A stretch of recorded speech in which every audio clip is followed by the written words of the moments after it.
दोस्तों आप लोग कैसे हो। उम्मीद है कि आप लोग अच्छे होंगे।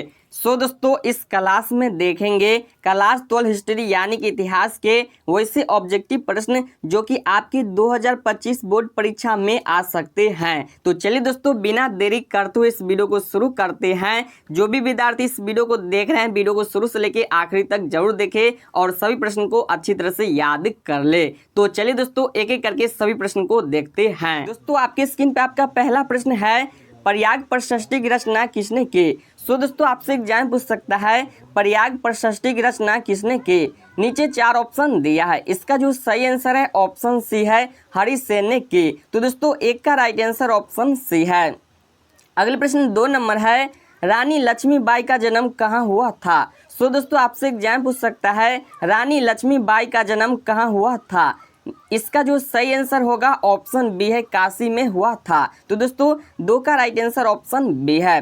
अगले प्रश्न 3 नंबर है, महाभारत की रचना किसने की। दोस्तों आपसे एग्जाम पूछ सकता है महाभारत की रचना किसने की। इसका जो राइट आंसर होगा ऑप्शन डी हो जाएगा, वेद व्यास ने की। तो दोस्तों 3 का राइट आंसर ऑप्शन डी है। अगले प्रश्न 4 नंबर है, भारत के संविधान का पिता किसे कहा जाता है। आपसे एग्जाम पूछ सकता है भारत के संविधान का पिता किसे कहा जाता है। नीचे 4 ऑप्शन दिया है, आप लोग आंसर जानते हैं तो कमेंट करके बताइए। इसका जो सही आंसर है ऑप्शन बी है, डॉक्टर BR अम्बेडकर। तो दोस्तों 4 का राइट आंसर ऑप्शन बी है। अगले प्रश्न 5 नंबर है, काशी में किस प्रसिद्ध संत का जन्म हुआ। तो दोस्तों इसका जो राइट आंसर होगा ऑप्शन हम बात कर ले तो 20 का राइट आंसर है, कबीर संत का जन्म हुआ। तो 5 का राइट आंसर ऑप्शन बी है। अगले प्रश्न 6 नंबर है, भारतीय संविधान कब लागू हुआ। भारतीय संविधान कब लागू हुआ, काफी महत्वपूर्ण प्रश्न है। इसका जो सही आंसर होगा ऑप्शन डी है, 26 जनवरी 1950 को लागू हुआ। 6 का राइट आंसर ऑप्शन डी है। दोस्तों अभी तक इस वीडियो को लाइक नहीं किया तो एक लाइक जरूर कर दे, साथ ही इस वीडियो को अपने व्हाट्सएप ग्रुप फेसबुक ग्रुप में भी शेयर कर दे ताकि और भी विद्यार्थी इस वीडियो को देख के अच्छी तरह से तैयारी कर सके। दोस्तों आप लोग चैनल पे नए हो, चैनल पे पहली बार आए हैं तो चैनल को सब्सक्राइब कर लीजिए, साथ में बेल आइकन होगा उसको भी दबा के अलाउ कर ले ताकि इसी तरह की वीडियो आपको मिलता रहे सबसे पहले। दोस्तों अगले प्रश्न 7 नंबर है, तंबाकू का सेवन पर किस शासक ने प्रतिबंध लगाया। तो दोस्तों इसका जो राइट आंसर होगा ऑप्शन हम बात कर ले तो सी इसका राइट आंसर है, जहांगीर ने प्रतिबंध लगाया। तो 7 का राइट आंसर ऑप्शन सी है। अगले प्रश्न 8 नंबर है, वास्को डिगामा भारत कब आया। यानी कि वास्को डिगामा भारत कब आया। तो इसका जो राइट आंसर होगा ऑप्शन बी है, 1498 ईस्वी में भारत आया। तो 8 का राइट आंसर ऑप्शन बी है। अगले प्रश्न 9 नंबर है, गुरु नानक का जन्म कहाँ हुआ था। नीचे 4 ऑप्शन दिया है, आप लोग आंसर जानते हैं तो कमेंट करके बताइए। इसका जो सही आंसर होगा ऑप्शन सी इसका राइट आंसर तलवंडी में हुआ था। तो 9 का राइट आंसर ऑप्शन सी है। अगले प्रश्न यहाँ पे देख सकते हैं 10 नंबर प्रश्न है, कलकत्ता में अंग्रेजों की किलेबंद बस्ती का क्या नाम था। तो इसका जो सही आंसर होगा ऑप्शन सी हो जाएगा, फोर्ट विलियम नाम था। तो दोस्तों 10 का राइट आंसर ऑप्शन सी है।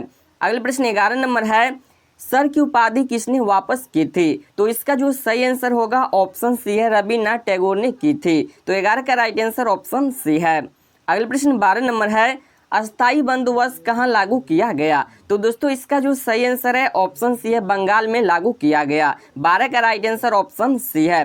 काफी महत्वपूर्ण प्रश्न है, सभी प्रश्न को अच्छी तरह से रट लीजिए, याद कर लीजिए। अगले प्रश्न यहाँ पे देख सकते हैं 13 नंबर प्रश्न है, 1857 के विद्रोह के समय इंग्लैंड का प्रधानमंत्री कौन था। तो दोस्तों इसका जो सही आंसर होगा ऑप्शन सी है, जो कि पामस्टर्न था। तो दोस्तों 13 का राइट आंसर ऑप्शन सी है। अगले प्रश्न 14 नंबर है, पुराणों की संख्या कितनी है। ये भी प्रश्न बार बार एग्जाम में पूछे जाते हैं। तो इसका जो सही आंसर है ऑप्शन बी है, 18 है। तो 14 का राइट आंसर ऑप्शन बी है। अगले प्रश्न 15 नंबर है, आयन-ए-अकबरी किसने लिखा। तो दोस्तों इसका जो सही आंसर है ऑप्शन सी है, अबुल फजल ने लिखा। 15 का राइट आंसर ऑप्शन सी है।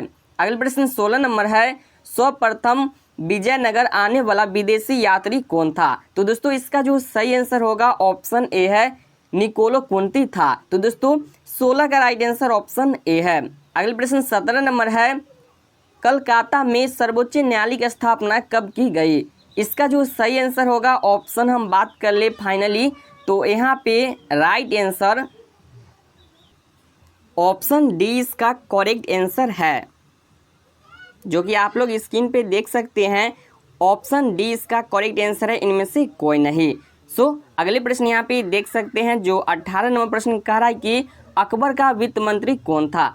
आप लोग आंसर जानते हैं तो कमेंट करके बताइए अकबर का वित्त मंत्री कौन था। इसका जो सही आंसर है, ऑप्शन हम बात कर ले तो सी इसका राइट आंसर है टोडरमल। तो दोस्तों 18 का करेक्ट आंसर ऑप्शन सी है।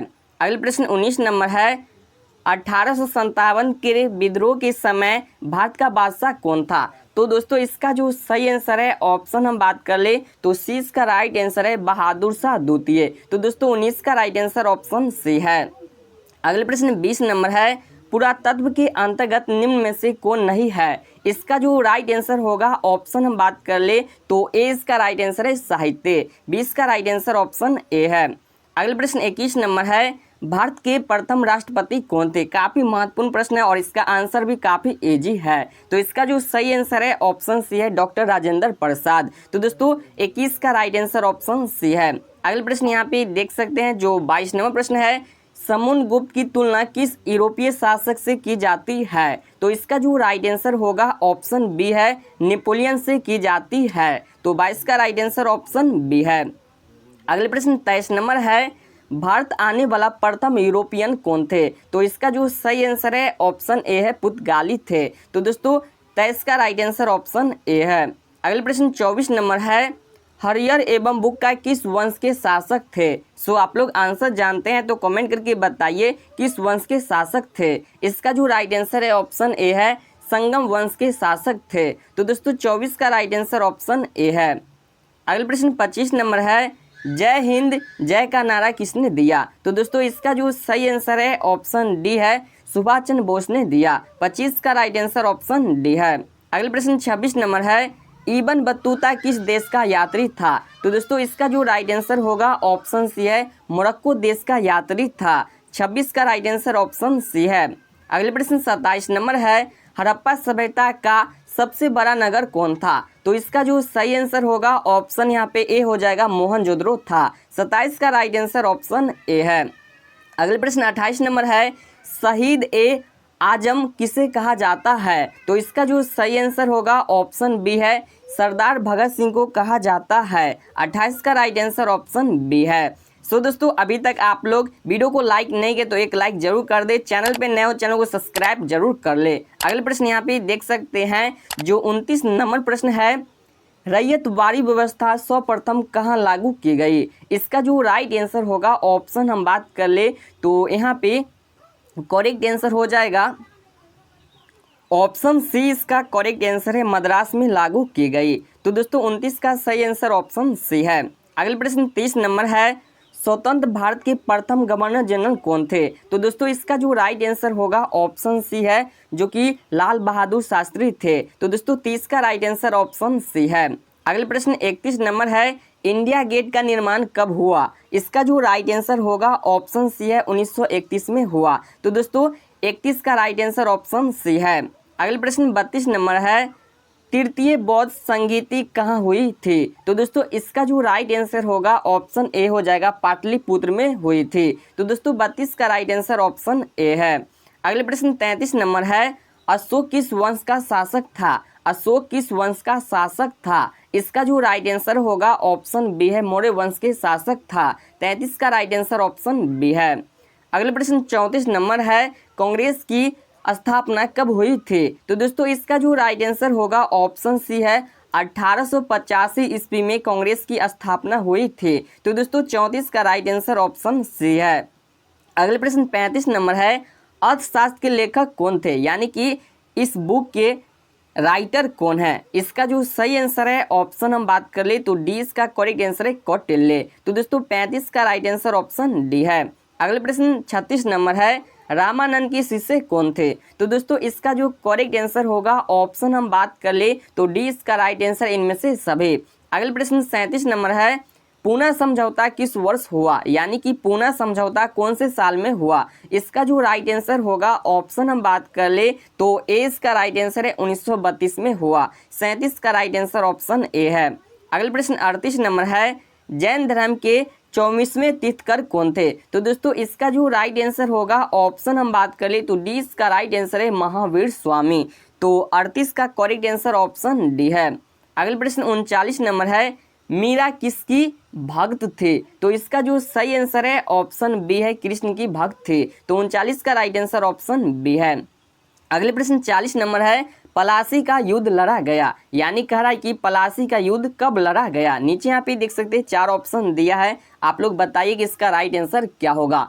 इसका सही आंसर की हम बात कर ले तो इसका जो सही आंसर है ऑप्शन बी है, 1757 ईस्वी में लड़ा गया। अगले प्रश्न यहाँ पे देख सकते हैं जो 41 नंबर प्रश्न कह रहा है कि हड़प्पा सभ्यता किस युग की सभ्यता है? सो आप लोग कमेंट करके बताइए हड़प्पा सभ्यता किस युग की सभ्यता है। इसका जो राइट आंसर होगा ऑप्शन बी हो जाएगा, कांस्य युग की सभ्यता है। अगले प्रश्न 42 नंबर है, तंबाकू का सेवन सर्वप्रथम किस मुगल सम्राट ने किया? इसका जो राइट आंसर होगा ऑप्शन डी है, जो कि अकबर ने किया था। तो 42 का राइट आंसर ऑप्शन डी है। अगले प्रश्न 33 नंबर है, लोथर कहाँ स्थित है? तो दोस्तों इसका जो सही आंसर है ऑप्शन ए है, गुजरात में स्थित है। तो 43 का राइट आंसर ऑप्शन ए है। अगले प्रश्न 44 नंबर है, मोहनजोदड़ो का उत्खनन किया था, किसने किया था? तो इसका जो सही आंसर है ऑप्शन सी है, आर.डी. बनर्जी ने किया था। तो 44 का राइट आंसर ऑप्शन सी है। सो दोस्तों बोर्ड परीक्षा में आपको सही से प्रश्न को पढ़ के समझ लेना है, ऑप्शन को देख के समझ लेना है, उसके बाद ही आंसर गोला करना है। अगले प्रश्न 45 नंबर है, इंडिका के लेखक कौन है? सो आप लोग आंसर जानते हैं तो कमेंट करके बताइए। इसका जो सही आंसर है ऑप्शन बी है, मेगास्थनीज। तो दोस्तों 45 का राइट आंसर ऑप्शन बी है। अगले प्रश्न 46 नंबर है, गुप्त वंश के किस शासक को भारत का नेपोलियन कहा जाता है? इसका जो राइट आंसर होगा ऑप्शन बी है, समुद्रगुप्त को कहा जाता है। तो 46 का राइट आंसर ऑप्शन बी है। अगले प्रश्न 47 नंबर है, प्राचीन भारत में धर्म की शुरुआत किस शासक ने की? इसका जो राइट आंसर होगा ऑप्शन सी है, अशोक ने की। तो 47 का सही आंसर ऑप्शन सी है। अगले प्रश्न 48 नंबर है, मनुस्मृति में कितने प्रकार के विवाह का उल्लेख किया गया है? इसका जो राइट आंसर होगा ऑप्शन सी है, 8 प्रकार के विवाह का उल्लेख किया गया है। तो 48 का राइट आंसर ऑप्शन सी है। अगले प्रश्न 49 नंबर है, महाभारत का युद्ध कितने दिनों तक चला? सो आप लोग जानते हैं तो कमेंट करके बताइए। और ये सभी प्रश्न आपके एग्जाम के लिए काफ़ी मतलब कि इम्पोर्टेंट है, काफ़ी महत्वपूर्ण है। तो इसका जो सही आंसर होगा ऑप्शन डी हो जाएगा, जो कि 18 दिन तक चला। अगले प्रश्न यहाँ पे देख सकते हैं 50 नंबर प्रश्न है, महाभारत में गंगा पुत्र के नाम से किसे जाना जाता है? तो इसका जो सही आंसर होगा ऑप्शन बी है, भीष्म को जाना जाता है। तो 50 का राइट आंसर ऑप्शन बी है। सो दोस्तों आपको बता दें इस क्लास में क्लास 12 हिस्ट्री यानी कि इतिहास के टोटल यहाँ पे 50 ऑब्जेक्टिव प्रश्न थे, जो कि आपके बोर्ड के दृष्टि से काफ़ी महत्वपूर्ण थे। सो आप लोग कमेंट करके बताइए 50 ऑब्जेक्टिव प्रश्न में से पहले से आपको कितने प्रश्न याद थे। सो वीडियो अच्छा लगा तो वीडियो को एक लाइक जरूर कर दे, साथ ही इस वीडियो को अपने दोस्तों में शेयर कर दे। चैनल पे नए हो चैनल को सब्सक्राइब कर ले, ताकि इसी तरह के वीडियो आपको मिलता रहे सबसे पहले। तो चलिए दोस्तों फिर मिलेंगे किसी और वीडियो के साथ, तब तक के लिए जय हिंद।